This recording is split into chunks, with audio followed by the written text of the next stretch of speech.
His lover, unfortunately, a black man, I'm sorry to say, but I got to tell the bitter with the sweet, the king of Cletus of Bactria, got tired of Alexander and wanted him a woman, and so that broke his heart. And he killed him. After he killed him, his lover was gone. This black woman had chumped him, wimped him out. He had nothing to live for. So he drank himself to death. That's why I don't call him the great. That's a misnomer. He may have been great till he met with Sapphire. She took care of that. She can make you or break you. One way or the other. She broke him, which is what she was supposed to do. Sister Messiah. You still with me? You all right? Let me know if I'm holding you too long. I'll be finished in a minute. Here are Bardarian iron smelters, one of the nations which helped to make up the Kemetan Empire. They were made up of many African nations in the area in the Nile Valley.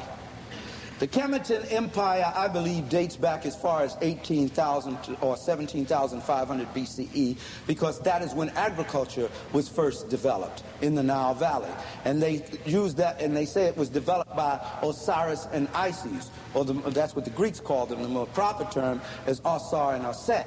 So if that be the fact, then we would have to trace the Kemetan, or what you call the Egyptian Empire, back at least 18,000 years ago, its foundation.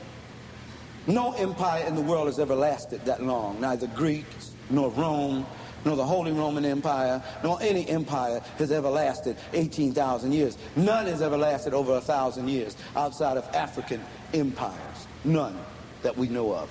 They were among the metallurgists, the iron smelters of that day, when the oldest iron smelting mines was rediscovered and recorded in the Washington or in the New York Times, dates back 43,000 years ago.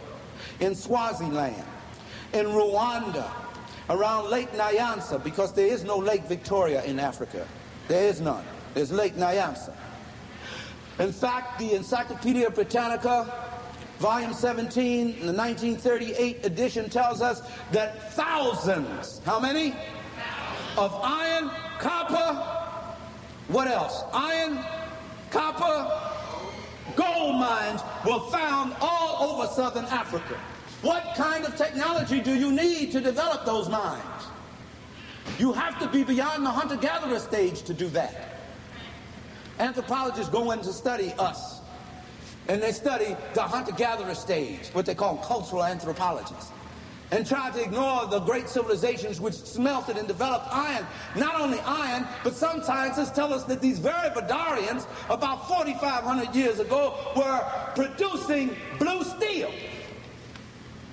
Oh, he got stretched out now. He's gone crazy now.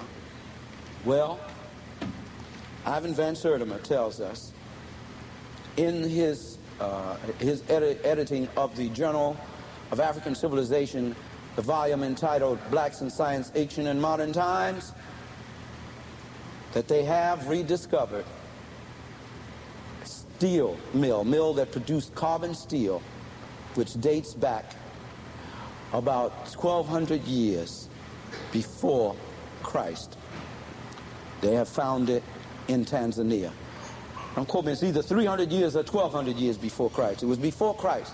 That's how old that is. That's before any Romans or European or anybody knew how to make steel. The Romans didn't know how to make steel. And you have to know how to bring that furnace up to very high degrees that was only rediscovered in the latter half of the 19th century by Europeans. This is something Africans knew how to do, produce carbon steel. Steel, back in those days. You bushy-haired apes who knew nothing and was waiting for white people to come and enslave you and civilize you and teach you about God and Jesus.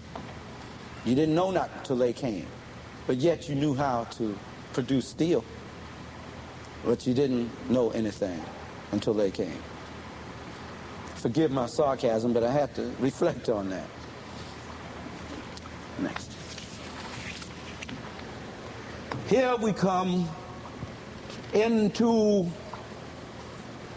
the land of the giants. I have one lesson I teach One module I teach